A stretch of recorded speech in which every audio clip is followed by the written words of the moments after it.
ఈరోజు మనము మిల్క్ గురించి చెప్పుకుందామండి. హాయ్ పిల్లలు, ఓకేనా? ఇప్పుడు యూసెస్ ఆఫ్ మిల్క్ అంటే రోజు మనం ఇంట్లో పాలు తాగుతాం కదా. పాలు తాగటం వల్ల మనకు ఉపయోగాలు ఏంటంటే కాల్షియం ఉంటుంది పాలల్లో. కాల్షియం అంటే ఎముకలకు శక్తి వస్తుంది అనమాట. మనకి ఎముకలు ఉంటాయి కదా బాడీలో, అలా మనకి ఎముకలకు శక్తి వస్తుంది. మన గ్రోత్ మానిటర్ కూడా బాగా పెరిగిద్ది అనమాట. మనం బాడీ జాతి అన్నీ డెవలప్ అవుతాయి. పాలల్లో ప్రోటీన్లు ఉంటాయి కనుక, అర్థమైందా?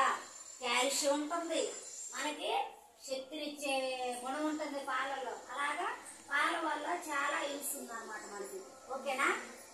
అందుకని ఈరోజు మనం మిల్క్ గురించే చెప్పుకున్నాం అన్నమాట. మిల్క్ తాగడం వల్ల మనకి చాలా ఉపయోగాలు ఉన్నాయి.